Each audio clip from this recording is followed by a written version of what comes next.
I'm Carol Milano. I'm a member of the board of SWINey, Science Writers in New York.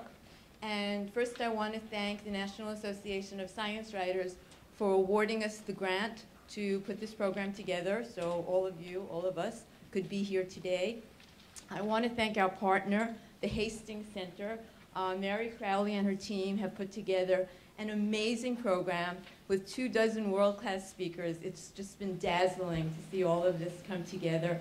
I want to thank the board of SWINey for their hard work, persistence, and tireless efforts. If you're not a member of SWINey, the benefits include discounted or free admission to our wide array of really fascinating programs. You can stop any of the board members today and ask us any questions you might have. If you check at the registration table, we've infiltrated pretty widely, so you'll be pointed to the nearest person. Our third partner is CUNY Graduate School of Journalism, and I have to thank Dean Judith Watson for being a very generous and wise collaborator with us. We were especially fortunate a year ago when CUNY's Director of Health and Science Reporting joined our team. Did I say that right? Okay. I think it was Emily's resourcefulness and diplomacy and problem-solving skills that put all the pieces together so Bioethics Bootcamp could actually materialize. So I don't have enough words to thank Emily adequately for all her help, but she's going to say a few words and tell you about the program here. I hope today is a very rewarding and stimulating experience for all of you, and please stick around and join us for the final stimulus, happy hour at 4:30. And here's Emily. Thank you, Carol. That was very sweet. I just want to welcome everyone to CUNY's Graduate School of Journalism. It's an honor to be hosting this today and give you a few just basic information that will be useful, such as where the bathrooms are, which you can access through this door, because through that door you'll then have a locked door that you have to deal with. So if you go out this door, just go straight down past the stairway. You'll see them on your right. It's very easy to find. And I'll just tell you guys a tiny bit about the journalism school. It's only 5 years old, and we have a 1.5-year program. There are about 90 students in each class. And when students come here, they learn many different media platforms. You know, they learn to do video podcasting, audio podcasting, a lot of internet stuff, et cetera, as well as print.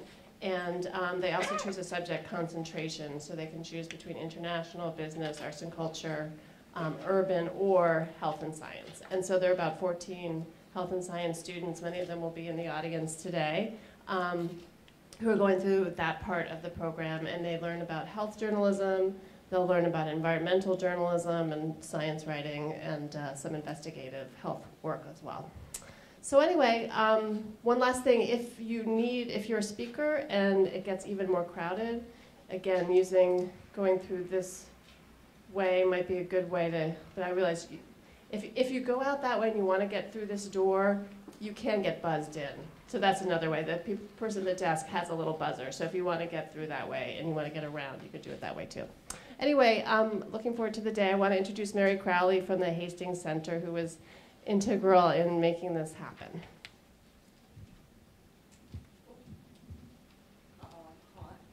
Okay. Good morning, everyone. Thank you all for being here, and a special thanks to Carol and Emily for being such a great team in putting this day together, which was kind of a little idea that happened, I think, over a cocktail party from SWINey. So, yes, SWINey cocktail party. So, I'm Mary Crowley. I'm the Director of Public Affairs and Communications at the Hastings Center, and I'm really thrilled to be kicking off this event. The Hastings Center is a bioethics research institute located in Garrison, New York. It was founded in 1969. My background, like yours, is journalism, but at some point along my journalism career, I fell in love with bioethics, and now my job is to essentially do translational bioethics, bring the fascinating research you're going to be hearing about today to broader public audiences, particularly mediated by journalists like you. Bioethics examines the ethical impact of advances in medicine and the life sciences on individuals, families, and society. Excluding the first and last sessions today's panels are divided up around themes in bioethics, like research ethics, clinical ethics, bioethics through the lifespan, and emerging biotechnology. Each panel includes 2 bioethicists doing research in some specific area within those themes, and a journalist who writes about the theme. So what I'm hoping that you'll get from this is sort of a bird's eye view of the particular theme, as well as knowledge of some sort of deeper knowledge, a deeper dive into a couple of the particulars. And as you'll see in the clippings that we've collected in your packets, you can see how journalists have used bioethics to enrich their reporting. To start us off, we have what I believe is the first ever panel of Hastings presidents past, present, and future. I have the distinct privilege and honor of introducing Dr. Mildred Solomon, who will take over as president of Hastings in July. And Dr. Solomon will introduce Drs. Callahan and Murray. Please note that full bios of all the participants are in your packets.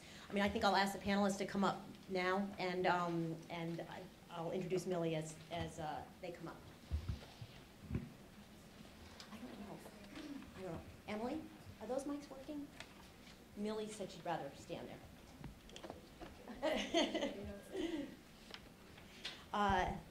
Stand here.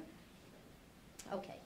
So, Millie Solomon is president-elect of the Hastings Center and a Hastings Center Fellow. She is currently Director for Implementation Science at the Association of American Medical Colleges and Associate Clinical Professor of Medical Ethics in the Department of Global Health and Social Medicine at Harvard Medical School and the Department of Anesthesia at Children's Hospital Boston. For the past 10 years, Dr. Solomon has served as Director of the Fellowship in Medical Ethics in the Division of Medical Ethics at Harvard Medical School, and she will retain her association with Harvard while serving as Hastings president, which we think is a tremendous asset to both our institutions. And with that, I'll turn it over to Dr. Solomon. Thank you.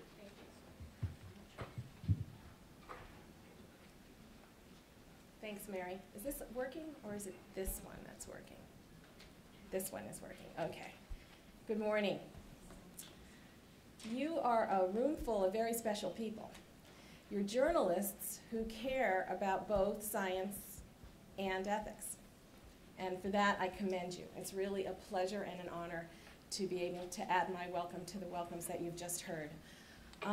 Given your interest in ethics, you're going to be traveling and trying to bridge 2 very different worlds. Science and ethics need one another, and they're often very related, but they're also quite different.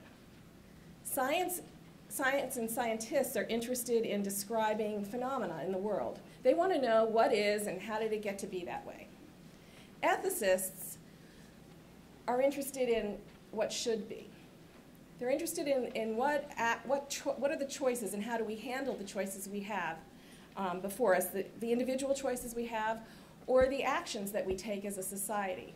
Which actions are going to create the kinds of individuals or communities that we think will most support human flourishing. Ethicists are interested in how to make things fairer or more reasonable or more respectful and least harmful.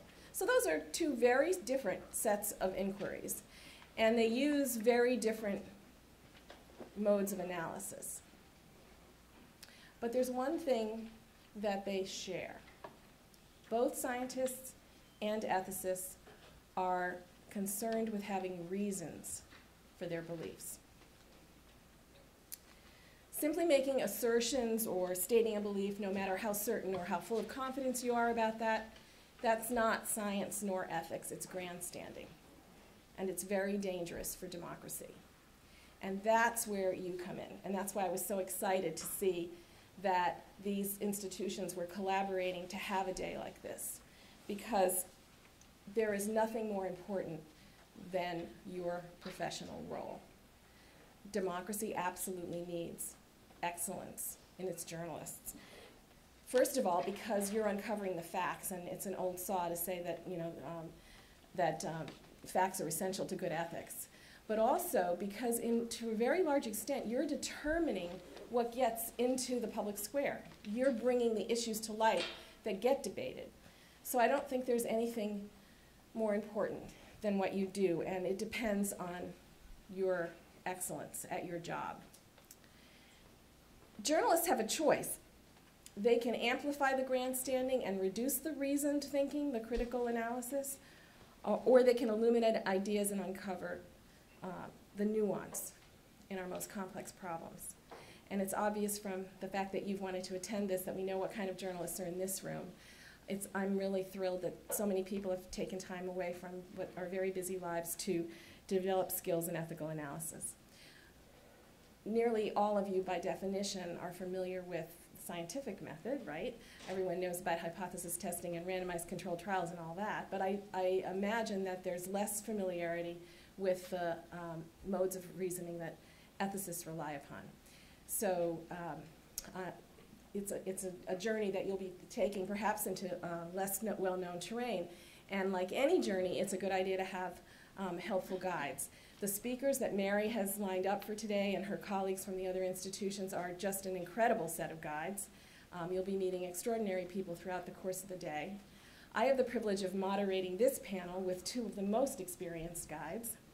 Dan Callahan is the primary architect of American bioethics, which is not an understatement, which is an understatement, not an overstatement.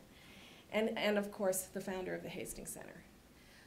In the late 60s, with his colleague Will Galen, Dan saw that things were happening that our society had never faced before, that there was an explosion in biomedical innovation that demanded inquiry and the reasoned critical thinking that I've been talking about.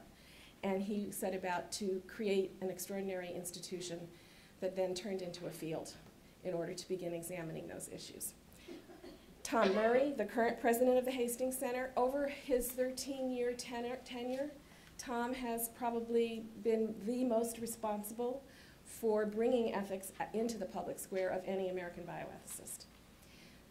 The day-to-day is one example. There are many other examples in which he has made a commitment and acted on that commitment to make sure that the large questions and all of the topical areas that have comprised the opus of bioethics are something that are shared with key professional groups like journalists and other leaders of civil society. And I think the field owes him a great debt for that. So with that introduction, Dan's going to, both Dan and Tom will speak for about 20 minutes each. Dan's going to share with you some of the history behind why he helped to build this field, what animated him and Will, and what continues to animate him today. And then Tom is going to talk about why he believes bioethics is still so urgent.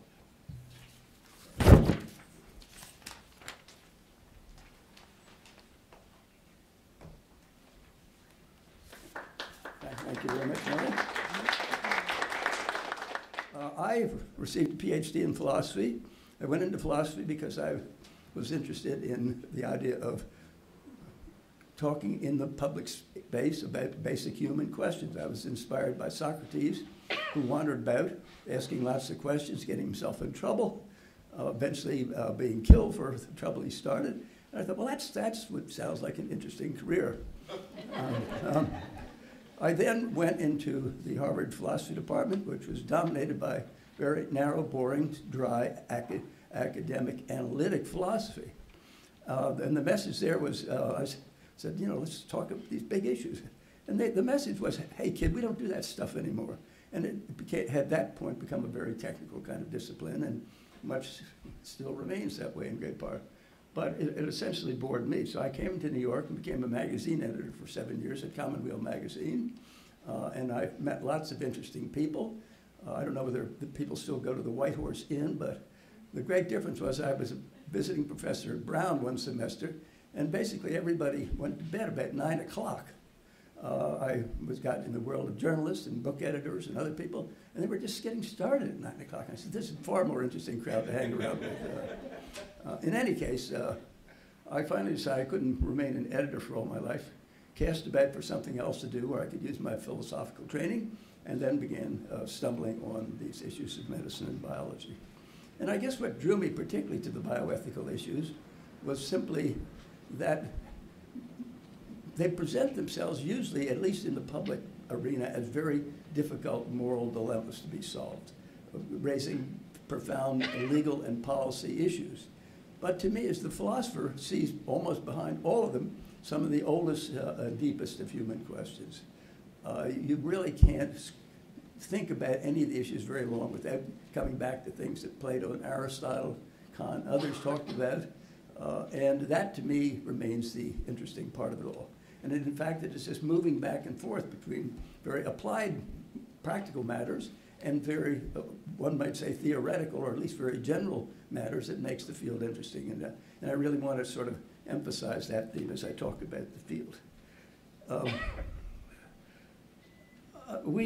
I would think it's very important to recognize that in a funny way how reality imitates politics. The field of bioethics, most historians would agree, began in 1960 with a death panel in Seattle, Washington, whose purpose was to decide how to allocate the very few dialysis machines at the time to people who were going to die without those machines. A committee was put together, a mixture of citizens and some physicians and others, to make the decisions. They didn't call it a death panel, they didn't call it a life panel, but they certainly all called it an awful panel because they found it extraordinarily difficult to make the decisions. How do you go about choosing between young and old, between the married and the unmarried, the parents and the singles, the people who were somewhat sick versus the very sick, and the whole process was apparently for the people on the committee simply terrible. Now, as happens in the old days in America, the whole problem of dialysis got solved when Congress in the 70s decided it would put up the money and provide federal support for dialysis, and that remains the case today.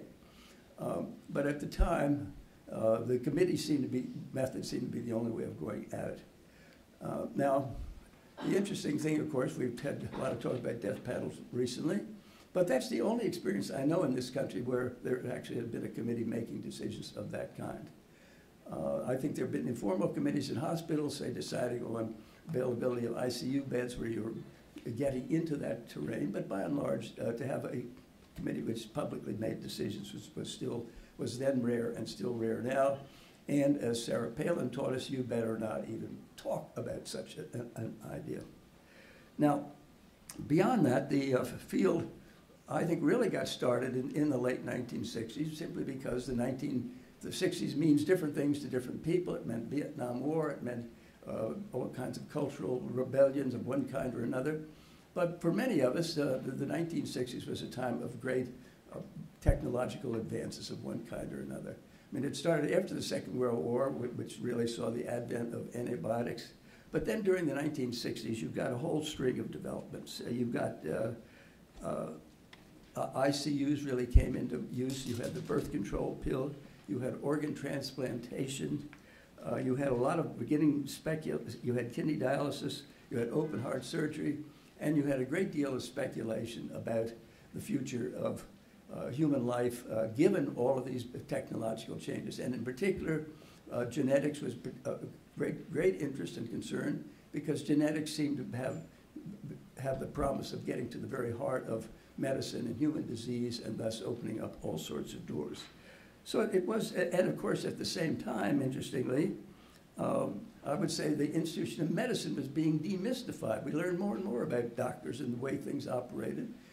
More and more complaints began to arise about the way people were cared for at the end of their life, often cared for by seemingly indifferent doctors, or who knew little about pain control, or who ran bureaucratic institutions where people died often alone midst tubes and a lot of other paraphernalia.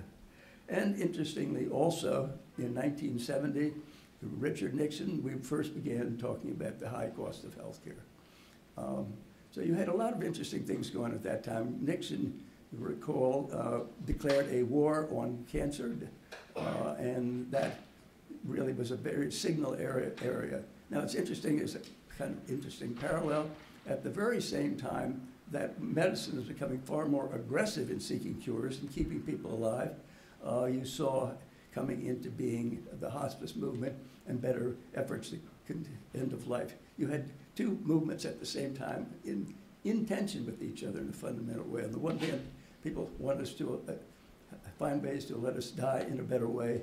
On the other hand, a great effort on the part of the research establishment to say, basically, let's get rid of death. It's a lot of trouble. We'd be better off without it. Well, that tension exists to this very day. Now, when the Hastings Center was founded, it was founded in Hastings on Hudson, where I lived, and I met a very interesting neighbor, Willard Galen, a psychiatrist, and someone who's doing a great deal of writing beyond his own field. And I presented to him the idea of starting a research center on the subject of bioethics. The term, I should say, had not even been invented at that point. He liked it. He was an adventurous type. Neither of us ever raised any money or run anything, whatever. We said, and so people, and everybody said, "How are you going to do that?" I said, "I don't know. You do it like everything else. You just start asking people how you do stuff like that." And so we asked around, and we figured out how to do it. And so 42 years later, it's still here, so I guess we did okay. Our really first question, though, once we got started, was trying to focus in a bit and determine which kinds of issues were likely to be were important then and were likely to become even more important in the future. And we were looking for issues that had this nice combination of raising very concrete moral dilemmas that had to be decided by law or policy very often, and yet at the same time touched on the most oldest and fundamental human questions. So we chose the first area was population and reproductive biology. Population, because at that time there's a great deal of concern for that lowering the bringing down birth rates, particularly in poor countries, concern about the rapidly growing population. And the rapidly growing population, at least mostly in developing countries, was due in fact for benefit of medical progress, lower death rates from children and mothers, and also at the same time increasingly long life expectancies. That was part of the source of the population problem. And of course, one of the first projects was working for the United Nations Fund for Population Activities to take on the ethical issues of population limitation. Interestingly, that problem in part got solved later by the 1980s when it was decided that the best way to reduce birth rates was to educate women. And that was a profound change in that whole field. The other field was reproductive biology. There was talk in the air when we started in vitro fertilization, very controversial at the time, came along later, but people were beginning to think that by different ways of having children, certainly with the advent of effective contraception and legalized abortion, the choice that was not only simply how many children to have, but the spacing of the children, and increasingly talk about having the kind of child one wanted by one means or another genetically. So that was one area, population and reproductive biology. All of those have remained very, very great issues ever since. The longer life expectancy, of course, is one of the problems, one of the reasons we have very high and increasing costs of health care, and that's a problem for almost all countries, even the developing countries in the world. The second area was that of behavior control. That is to say, the use of medical or other behavioral methods of changing human behavior. There was a great deal of talk at that time about looking for somebody lived in a psychologist who lived in Hastings, Kenneth Clark, who wanted a pill to reduce violence. We said, if we could find a pill that would reduce violence, what a great thing that would be. At the same time, the field of psychosurgery was in high gear in those days, was the effort to really enter the brain and see if you could manipulate behavior by doing so. It had a very elegant technology to take a narrow rod, you stick it up through an eyeball, and you wheel it around in the brain. Well, that didn't actually, turns out it didn't do much good. It hurt people more than help them. And the field died out. But the whole idea of controlling behavior by medical or behavioral means remained. And to this day, we discuss it, and most recently at the Hastings Center, in the whole question of drugs and children. To what extent should children be put on pharmaceuticals to deal with their behavioral and other issues? I'll tell you a funny story. One of the people, part of our research group, was named Jose Delgado, a neurosurgeon from Yale. And one of his problems, he told us at one of our meetings, was the problem of getting heads to do research on. That heads, I mean getting heads. He said, well, you can get brains, but you can't get intact heads. No, that was interesting. Most of us weren't aware of that particular problem. And so he went to Spain. He said, yeah. And he went to Spain. He said you can get heads more easily over there. And he came back through American customs with a bag full of heads. He came to the clerk running as he came through customs, and who asked him, what do you have in the bag? I said, heads. And the clerk duly went through his list. And, so I don't find heads listed here. And Delgado said, well, I'll show you. The guy said, never mind, just go. The next area was death and dying. We decided that the problem of dealing with death was going to be a permanent part of medicine. As I mentioned, complaints were growing rapidly at that time about the way the dying were treated. But it seemed to us that at the same time there's a fundamental question about what should be the place of death in human life and death in medicine. It turned out that at that time, people in medicine didn't want to talk about death. You'd think it didn't exist. Even the major textbooks on death, some of them were close to 1,000 words. If you looked up death in the index, it wasn't there, interestingly. And there was sort of you had a sense that a lot of the stuff they talked about, cancer, heart disease, people died of that, but that somehow was interesting. It was just sort of only between the lines, not evident in the open very much. So our first project was definition of death, and beyond that, care of the dying. And interestingly, we are working today on those issues still, and end-of-life care is a major topic. Finally, there's genetics.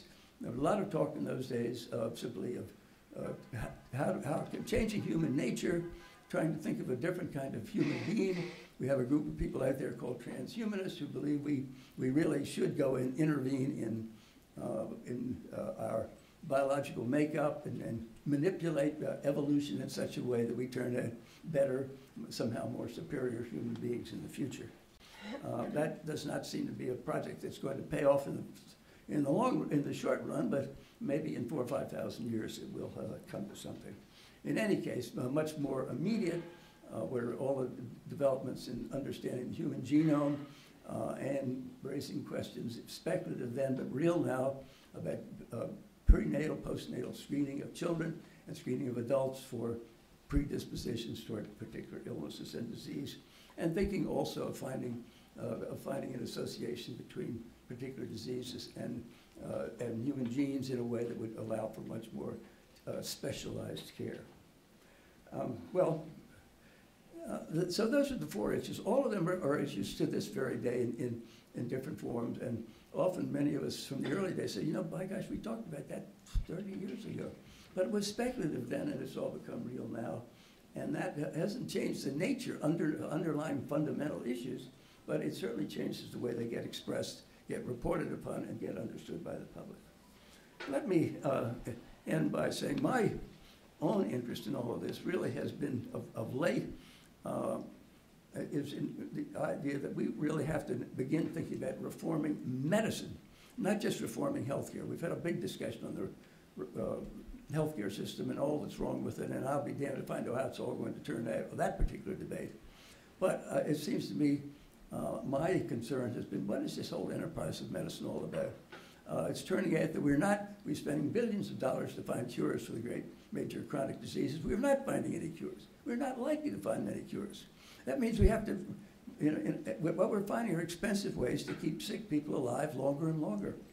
And that's not only bad economically for the healthcare system, but it also means that too many people have very poor deaths because the medical apparatus that they're part of, the organization, the training of the physicians, financial incentives is always to fight death and to keep pushing on and to push people down the slippery slope, even if they have advanced directives into doing things they were sorry they had to do afterwards. So my end-of-life project for my own end of life is to work with others to see if we can look very basically at this institution and ask some very fundamental questions. What's the relation between health and human life? How long a life do you need to live in order to have a good life? Who should make decisions about the end of life? To what extent, if the government is paying for it under Medicare, should it have some great say in the matter? Or it should be left to the individuals? If you leave it to individuals, you're going to spend too much money. So one way or the other, we're going to have to find some ways to ration health care. But you're not allowed to use that word, rationing. So in the end, I think the fundamental question, the ancient history of medicine began with the care of patients. Cure was not known in the days of Hippocrates, and cure really only came into its strong place, I would say, after the Second World War. And then the balance between caring for people and curing people became radically drifted in the direction of cure. I think now we're finding with keeping sick people alive for a longer time, more people needing home care, needing the care of spouses and loved ones. We have to go back to an ethic of caring and get a better balance between cure and care. Thank you.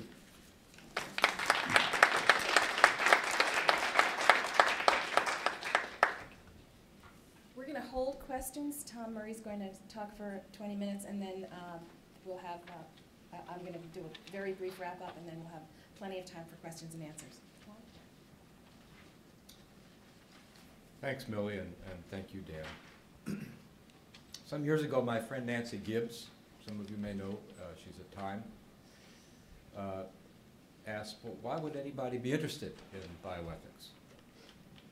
And my answer was, well, you'd only be interested in bioethics if you care about what happens at the beginning of life, at the end of life, and at a number of the most important points in between. She thought that was a good answer.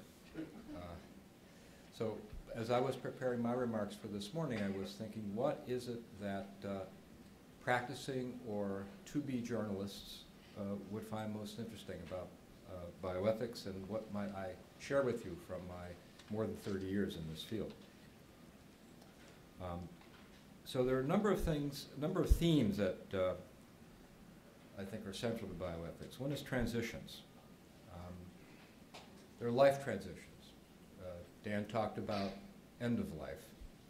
The beginning of life is every bit as important. There was a period of my own life when I was a single father raising some small children, and I kept making this mistake. I would refer to married couples as single, when what I really meant was that they didn't have any kids yet. And in my view, marriage is a sort of minor transition. Having a child changes your life entirely. So that's a major transition. The second issue is vulnerability. It's the vulnerability that comes with serious illness, that comes with significant disability, comes with dependency, a change in the lives that we've been accustomed or had aspired to lead. The third theme are tests of character. If I say the names Barry Bonds and Roger Clemens, will you guess where I'm headed? The decision whether to use performance-enhancing drugs or not in order to remain at the pinnacle of your sport. My good friend Edwin Moses, who the younger people here may not know who Edwin is, Edwin absolutely dominated the hurdles for years and years. He went over 120 consecutive races.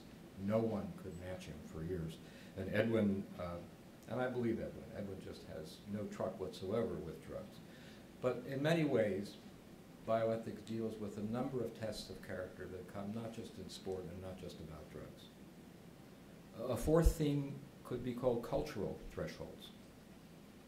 So it used to be that when you tried to determine the sex of a baby, a not yet born child in a woman's stomach, there are various techniques for doing it. Some people would hold objects on a spring on top of it and see which way they, it swung. You know these tests, right? And you'd listen to it, and there were all kinds of tests. None of them were, as far as you know, remotely valid. Now we can do it. Now we can do it through prenatal testing, through ultrasound, and through the new technique called, well, I don't know what it's called, but I wrote about it in The Worth of a Child 16 years ago. But it's a way of getting a small sample of fetal DNA from the mother's peripheral circulation. So you take a little blood sample. You can take this as early as 8 weeks or so, and you can determine the sex of the fetus. In fact, if you can get fetal DNA, you can do a full array of genetic testing. You can ask any question about the genetics of that fetus that you care to ask. So that's a cultural threshold. We now can ask questions and attain knowledge that before were more the realm of superstition and speculation. Another theme is the theme of obligations. Depending where you are in your life, this may not have a lot of may not grip you very much, but I remember my old friend Bill May, who's been a giant in the field of bioethics. Bill talked about the fortress generation, by which he meant himself. And you see, in the fortress generation, you're manning the barricades. Your children are on one side, demanding things, and your parents are on the other side, needing things. Many of us find ourselves, and many of your readers find themselves participating in the fortress generation, and you're sorting out all these questions about my obligations. What do I owe my children, and for how long? What do I owe my parents, particularly as if we're fortunate enough to have them grow old? What kinds of caring obligations do I have? So you can ask this about individuals and families, but you can also ask it about a society. And the question about healthcare reform is, in my mind, very much a question about what our obligations are to those with whom we share this broad community. And the last main theme I'll mention is meanings. What does it mean to be a good parent? As Dan began to discuss, what does it mean to be a good doctor in this era? And as the book I'm now trying to complete, what does it mean to, I started to write a book about drugs in sports, but it quickly escaped the boundaries of drugs and sports as I began to think through the issues. And it really had more to do with the meaning of embodiment. What is it to have a physical body? What is it to put that body into activity? What is it to try to achieve excellence? And so the book's now called Why We Play. Wish me luck finishing it. Maybe when I'm no longer president of the Hastings Center, I can do it. Dan never seemed to have a problem writing books and being president. It's been a much bigger challenge for me. So that's sort of what bioethics is, broadly speaking. Why do we have this, why does the Hastings Center now have this interest in reaching out to journalists, policymakers, and other opinion leaders? Well, I came to the center in the beginning of 1999 as president, and it took a while to get just some things, basic things taken care of, but then I began to think about what's happening to the conversation about the issues that we care about so deeply, what's happening in the public. And I saw two trends which were intersecting and not in a good way. One trend, this part is good, one trend is more and more people were paying attention to our issues. So the trend line was going up, and journalists were getting far more willing and interested to dig into issues in bioethics, whether it be end of life, organ transplantation, questions about in vitro fertilization and other technologies involved at the beginnings of life, many such questions, about the medical management of mood and behavior, things like that. So that was good. Friend of the center said, I see what's happened. Your stories have gone from inside the paper to front page. That's a good thing. At the same time, what I felt I saw was that the quality of the public conversation was actually going in the other direction. And that was largely because I think a number of skillful, savvy political actors recognized that the conversation about bioethics had become, they needed to be in the game, and they needed to do what they do so well. They needed to create talking points and spin. And so many complex, difficult issues were being reduced to very simplistic, almost slogans. This reached, in my view, a tipping point with the case of Terry Schiavo. We went quickly from what was a horrible personal and familial tragedy to a political circus. And I watched in horror as news coverage exploded and politicians appropriated her plight for their own purposes. We were treated to maybe one of the low points. It's hard to think of another low point in behavior in our national legislature, but when Terry Schiavo was diagnosed from the floor of the Senate, you remember that case? I actually liked the person who did it. I've met Bill Frist, but it was not a high point in his life. He explained what he thought her diagnosis was, having never been within 1,000 miles of her, presumably. So one of the mantras that we live by at the Hastings Center is that good ethics begins with good facts. Doesn't end there. You still have to do the work of conceptual and moral analysis. But if you don't have the facts straight, you're unlikely to say anything very helpful to anyone in the end. And by the way, Dan mentioned Stan Milgram was here at CUNY. I'd forgotten that. My first professional publication was on deception research, and it looked at the justifications Milgram gave for the research that he did. You know what he did? He was the one who did that study where people thought they were giving escalating electric shocks to subjects, and he kept pushing them, and they kept giving them, and they keep going and going and going. And Milgram then published in some transcripts of interviews that he conducted with some of the subjects, which made it sound like, you know, that was fine. They were fine. They didn't mind it. I conducted a study in my graduate training at Princeton that was not like Milgram's, but it did put people in a stressful situation. And I can tell you that having sat face to face in this tiny office with people who, young undergraduates, as Milgram subjects were mostly undergraduates, and have them describe to me their experience of it, if I had transcribed it, if I'd just given you the words, it would have looked just like Milgram. They assured me that it was fine. I was sitting there, I was watching people, and they were pale, they were in cold sweats, some of them were trembling, they were horrified. But I was the only person they had to turn to try to assure them that they were not complete losers as human beings. So the actual experience of watching these subjects, to me, was transformative. I understood something about the nature of participation in that experiment that Milgram, for his 1,000+ subjects, apparently never grasped. And so I wrote about that, and that was my first publication. It was in the Hastings Center report, of all places. So good ethics beginning with good facts, in the Terry Schiavo case, means that you have to, first of all, know what the possible conditions, possible syndromes Schiavo had, and the main ones are permanent vegetative state, or PVS, coma, or something called the minimally conscious state. So you had to know what they were and how they differed one from another, and then you had to know why it was that Schiavo was believed to be, as she was, in the permanently vegetative state. So the diagnosis required some understanding of this.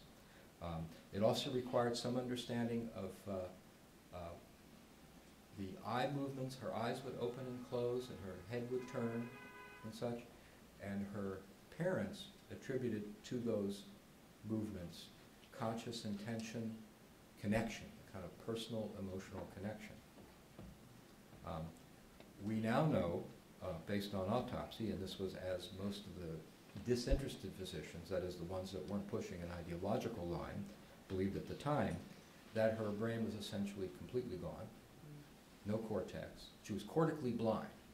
I mean, those structures in the brain that allow vision to work were gone. So she wasn't seeing anything. So it's this very sad story. There's a powerful human emotion to want connection, especially to your child. So I completely understand why her parents wanted to believe that. But the medical realities were quite different. Now, I counted. It took at least 2 full weeks before the paper I read every day, the New York Times, explained the difference between PVS, minimally conscious state, and coma. Up till then, the reporting had been confused and all over the map. If you don't get your facts straight, you just can't say much of use. Now, what would have been good stories about Schiavo? There weren't a whole lot of good stories. One very interesting story was this remarkable alliance between 2 groups that otherwise politically could not have been further apart. And it was strong right-to-life advocates, largely in the Catholic Church, but not exclusively, also evangelicals and others, and strong disability advocates for the disabled, because in their view, Terry Schiavo just happened to be very, very disabled. And they formed a pretty potent alliance. And stories that sort of sussed that out and explained how that worked, but also saw the fractures that would ultimately come before those groups would have been, I think, terrific journalism. Perhaps those stories were written. I don't remember them, but then perhaps they were written. Another interesting story that should have been written was to tap the great irony here. You've heard the term extraordinary, ordinary, and extraordinary means when they talk about what to do at end of life. Do you know where that distinction came from? It's a distinction from Roman Catholic theology. It's based on the idea of proportionality, that is, you should do things that are proportionate to the good that they can in fact render. So the irony here is that the Catholic theology, which has historically had been some of the most nuanced about such questions, including end of life, all the nuance was suddenly thrown completely out the window, at least by the heads of the church, not necessarily by all the theologians. But it would have been very interesting to write about that and how that was being, if there were disagreements within the Catholic Church, how they were being worked out. Dan mentioned death panels, which reminded me that maybe you shouldn't be in the same room with us, because somewhere at the height of the debate about death panels, do you know who Lyndon LaRouche is? The LaRouchians, he's a perennial candidate for president. It's hard to say whether he's left-wing or right-wing. He's somewhere. He's nowhere in the middle. He's somewhere on one or the other. It's maybe where the circle closes, actually. So LaRouche, the LaRouchians disrupted a panel at which Dan was speaking in D.C., and they circulated their newsletter that identified the Hastings Center, and I will try to get the quote right, as the nexus of Obama's death panels. This upset me very much. They hadn't told us we were the nexus of the death panels, and we weren't being paid a penny for our services, our parent services in this, so I was quite upset. It was scary enough that we actually investigated to see whether we needed to take security measures at the Hastings Center. But they are, except for things like theater, like the disruption, they're talk and not action. Look, by the way, for later this year for the revised guidelines. We call it Guidelines 2, Guidelines on End-of-Life Care and Decision-Making. Guidelines 1 were published around 1986-87 and were transformative. They were the first comprehensive guidelines for end-of-life care and decision-making. And they were cited in the leading Supreme Court case, the Cruzan case in 1990, in one of the dissents. So it's been a very influential document. Guidelines 2 is going to be far more comprehensive, and we hope far more useful and far more widely disseminated than Guidelines 1 could be. So what have I learned from my years in bioethics? Well, first point is quite obvious at this time. Get your facts straight. If you're doing a story, make sure you know what the realities are, and don't believe spinmeisters. Secondly, your bioethics asks pretty deep questions, just as Dan said, about complex problems. And frankly, everything in bioethics, just about everything, is complicated. One thing we've learned at the Hastings Center is that complex problems benefit from comprehensive understanding. The methodology that the Hastings Center has developed over its more than 4 decades now takes advantage of the great insight that Dan and Will had, namely that these problems cannot be encompassed or grasped by one person, one discipline, or one profession. You've really got to understand them in the round. And we do that by assembling interdisciplinary research groups that contain the right points, expertise and points of view that are relevant to a comprehensive understanding. By the way, if you're in one of these research groups, then it's a wonderful experience. You will spend most of your time listening and learning, much less talking, but you will be asking a lot of questions, and the questions will be sharp and probing. There's no weak shit allowed, at the Hastings Center, but it will be respectful. People come away wanting more. Now, finally, I was trying to think about but my son-in-law is a journalist at the Washington Post, so it's in the family. What I would say to a journalist? Well, I give a few suggestions. Number one is if you're interviewing someone and they make claims about a situation, say you were interviewing someone who was claimed to be representing Cherry Chavez' parents, or her husband, and they tell you what they think her condition is. Ask them what you believe the facts to be. Ask them, do you understand the difference between A, B, and C, if that's a relevant difference? And ask them on what basis what information do you have that leads you to that conclusion? Philosophers call it the epistemological basis, right? So how do you know that? Are you a doctor? Have you read medical textbooks? Have you seen her tests, etc.? A second thing is, I would love to ask people, and we do this at the center all the time, do you see, we do it in one form or another, do you see any merit in the position of the person that you're arguing with right now? Do they have anything right? You don't hear that between Republicans and Democrats. I don't hear that much, if ever, these days. A third piece of advice is beware the problem of the 7-year-old soccer player. What do 7-year-olds do when they play soccer? Ever watch them? You find the knot of little bodies just around the ball, right? And they just follow it wherever it goes. And that's true in bioethics. This is not a critique of journalists. This is true in bioethics. There's a real attraction to the shiny new thing, and everybody kind of clumps around it. And to me, the real wisdom is in stepping back and putting it in context. Understanding that today's new thing is going to be old tomorrow. And lastly, I want to mention the challenge. The challenge that we confronted in NOVA, and that Mary led our work in NOVA, and she did a brilliant job. And having seen the program several times now, we watched it in evolution and then the broadcast, is the real challenge is portraying and explaining complexity and ambiguity. I mean, personalized medicine, which is the genome in medicine, which was what the NOVA show, Cracking Your Genetic Code, was about, dealt with a number of very complicated issues. I mean, there's the force of commerce. Companies and entrepreneurs wanting to promote their products, their firms.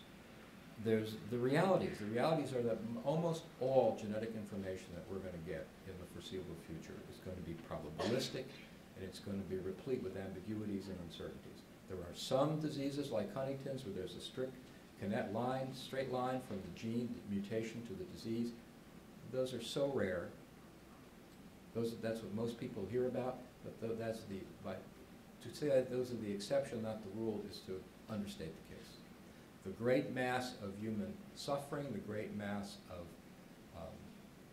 the cost of care is dealing with issues in that huge middle, where it's a complex interaction among multiple genes and environments.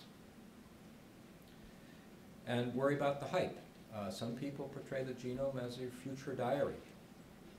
And I've tried hard to knock that particular conceit down. And lastly,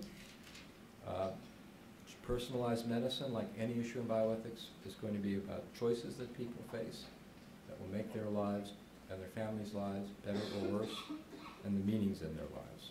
Thank you very much.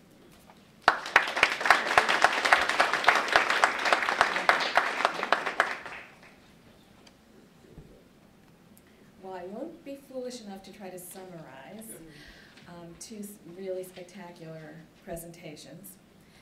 Mary asked me to say a few words about where the field may be going, and I think both Dan and Tom have addressed that to some extent. I want to just underscore one place where I think bioethics is going to be incredibly important and where journalism will be essential. And that is in a whole range of areas where there is a tension between individualism and our respect for self-determination and choice in American society, on the one hand, and community well-being on the other. If you can help the public understand both sides of that equation, that would be a great service to our country. Every day in the media and in the exclamations of our political pundits, there's great talk about liberty and its associated principles of self-determination, autonomy, choice. You just pick up any newspaper, and that theme is it's central to our culture. It's deep in the American psyche. And yet there seems to be very little attention to the fact that liberty is meaningless if people live in hunger or have poor health and have no means to actually actualize their freedom. What does self-determination mean in a context in which we haven't created a society that helps people take advantage of that freedom? I live in DC half the week, and a couple days ago I walked over to the Supreme Court. I knew I wasn't going to get in, but I just wanted to be close to something that I thought was really a landmark event and just see the scene and feel a part of history. And I got really fascinated by the banners. Liberty, not socialism. Obamacare is immoral. And when Tom was saying, think about your opponent's views and see where you could agree, I actually thought, good, at least they know that health care is a moral issue. I might not agree with their conclusion, but somebody gets that this actually has ethical salience. I saw somebody who was at least 65, probably older, saying, keep your hands off my health care. And an inscrutable bumper sticker was, if you think healthcare is expensive now, wait till it's free. I don't know, I puzzled over that for a while and then I gave up. But, you know, if you do really think deeply about what they were saying, at the heart of this critique, there isn't only a distrust of government, there is an embrace of liberty. This notion of liberty is what was the good thing behind all of these statements.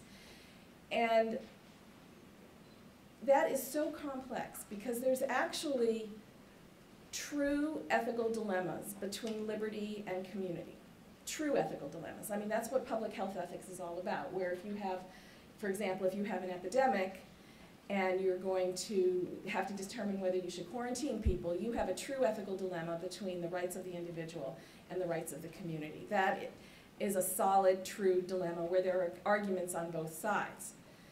But the kind of banners that I saw at the Supreme Court really make this a complex conversation to have, and that's why it is so hard to be having this conversation. Because the liberty, not socialism banner is confused. There's nothing socialist about the kind of the healthcare law that they're debating. Our doctors are not working for the government. And the facts here have been confused. So there's a set of confused facts integrating with and resonating with a deep cultural focus on liberty.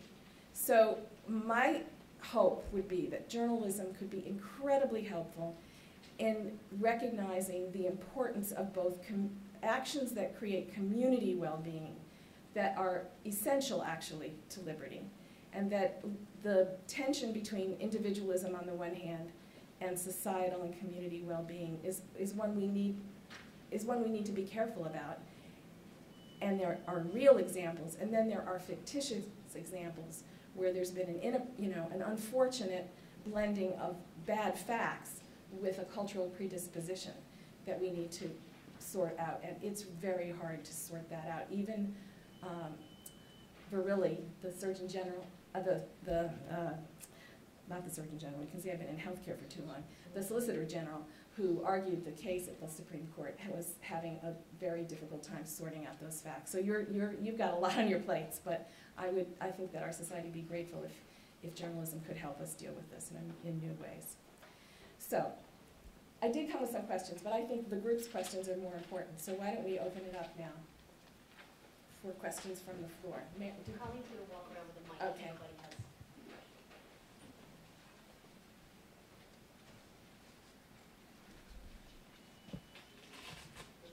Emily has a question. Oh. Since there's so many students here, I thought it would be interesting for you to tell us about how does one now become a bioethicist? Should we pick on Tom? Let's pick on Tom. Sure. And how does the Hastings play into all of this? Right. Is this working? Yeah. how do you become a bioethicist? It's like the Velveteen Rabbit, right? Enough people believe you are a bioethicist, you become a real bioethicist. And I'm not joking. I mean, there were no programs in bioethics when the three of us certainly entered the field. And we each came through different disciplinary and professional paths, but we shared common interest in issues. So there's really sort of two dimensions. We shared common interest in a set of problems, or at least some of we shared subsets of those problems we had together. But we also shared this insight that you couldn't do it yourself, so you needed a vertical integration. You needed to talk to lots of people who knew things that you didn't know. So we talked to the Robert Klitzmans of the world, who are physicians. And we talked to scientists, and we talked to other people who had very important elements of the larger picture that we needed. Today, you could really go into almost any field, and I could tick off 6 or 7 that are obvious ones, from medicine, science, nursing, philosophy, theology, law, or any of the social sciences, including economics, and go into bioethics. And the Hastings Center, we figure in, this was the birthplace of bioethics 43 years ago. And so many of the leaders that whose names you see and people you talk to, one way or another are connected to the Hastings Center. Today it's a much more diverse field, not just in the United States but internationally. And in fact, we're actually devoting more of our efforts to try to promote high quality work in bioethics around the world, particularly in parts of the world that, like Asia, that haven't had it before. So, I'd just add one footnote, and that is that an awful lot of people in bioethics these days are also doing something else, particularly physicians in medical school who will be in surgery or pediatrics. Alan Fleischman, who's here today, is a pediatrician, and he does work in pediatrics, but he also does some work in bioethics as well. So the question is, who's the expert? Well, it's going to be rather mixed. Some people are very well known. They do bioethics all the time. But I would say a large I don't know what proportion, a large proportion these days are people who are doing it along with something else.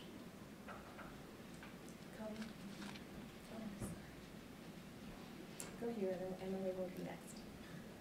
Hi there. So given your answer to the question, I think that poses a challenge for journalists, because if somebody holds themselves out to be a bioethicist, may work for a journal that has bioethics in its name, and you want to quote that person, and they're pitching themselves as a bioethicist, you suddenly then say, bioethicists disagree on Terry Schiavo case, bioethicists, and you suddenly, it seems like if, given the fact that there's no, it's the Velveteen Rabbit, then does it essentially head down a road to meaninglessness, because anybody can hang that shingle out? And so who is the, will the real bioethicist please stand up?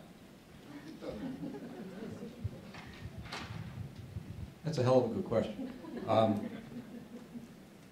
So if I try to put myself in your shoes now, and I don't know if it would be unimaginably rude to do this sort of thing. For example, so Focus on the Family had a bioethics analyst, right? I have no idea what this person's training was. I don't think she had any training, except in delivering talking points. I don't think she had a PhD in any field that we know. But you might just ask, could you give me the bio of this person, explain what the credentials are that make this person, legitimize this person's claiming the mantle of expert in bioethics? And I might be more inclined to say that so-and-so, the physician, philosopher, economist, whatever, and describe them in those terms. But I think you're right. I think it's probably a little easier to get away with a kind of extreme superficiality by promoting yourself as a bioethicist than it is in a lot of other more substantive fields. But you probably run into that all the time if you do any reporting on policy, because somebody can be a policy analyst, basically out of high school, as long as somebody gives them the title. Could I just add, I think a problem for all of us in the field of bioethics is when we get a call from a journalist. What is the journalist looking for? I think most of us feel that our main work is basically trying to understand how to understand the issues. We're getting a breadth, knowing ethical theory, knowing history of the debate and the like. And part of that will be individually coming to some particular conclusion. but our expertise is not necessarily going to be our bottom line judgment so much as the kind of background we bring to it. So I think our pressure, that we have the sense the journalists want some good quotable lines from us, and they want us to take a stand. And I used to joke, the best way to make sure the journalist doesn't quote you is to say, well, you know, that's hard, really, on the one hand. And you hear the guy, and then he just somehow the phone like that. Well, I think this is a fundamental dilemma, because the sharp quote, the soundbite is what gets you quoted. The good, solid analysis does not.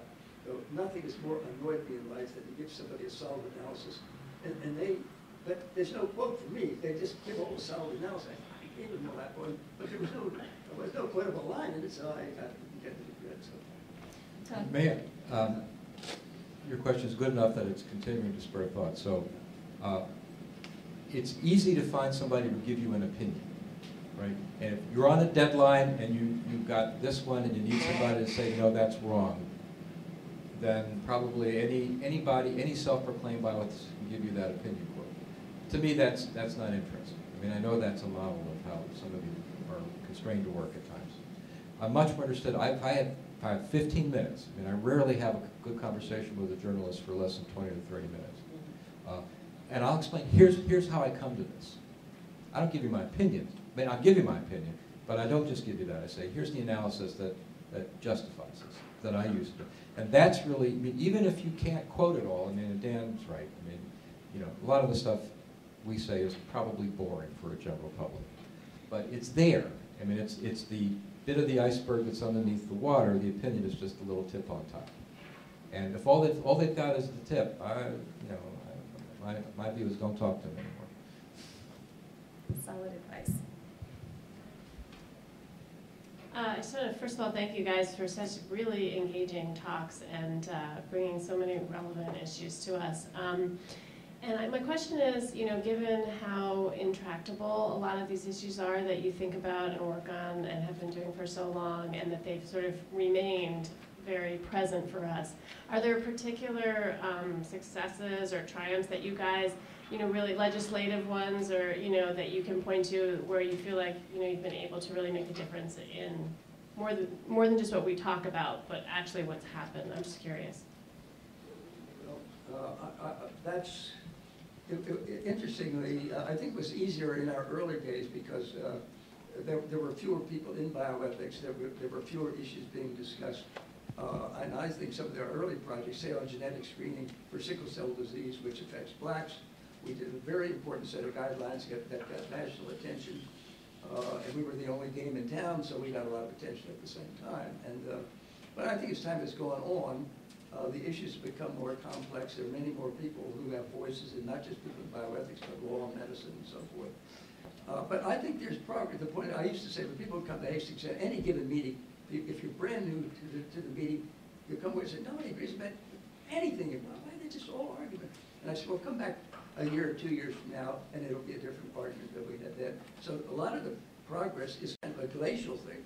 The level of the discourse becomes more sophisticated, more nuanced, and this is surely the case with end-of-life care. End-of-life care is still a big problem, but yet at the same time, a lot of the work we do with guidelines and others we're doing has made a huge difference. There's still a long way to go. In fact, because it turns out a lot of people still don't want to die, and they get screwed up when they're thinking these matters. So, and it will always be a problem, I suspect. On the other hand, it's not the same conversation now as it was 10 or 20, much less 40 years ago. Woody Allen said, I don't want to achieve immortality by my work. I want to achieve immortality by not dying. I mean, there's still a lot of people, I think.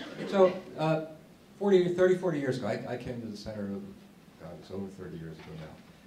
The norm among physicians was you don't tell your patients bad news. If you did surveys, 90% of doctors would say, oh no, we won't tell them they have cancer. It's exactly the reverse today. Now, that's what they say they do. Now, what they actually do could be different. But the norm has completely reversed, radically reversed. And you can trace any number of issues where there's been sharp changes in attitude. I did one of the first studies I did at Hastings was on genetic testing in the workplace, and we issued a set of guidelines at the end.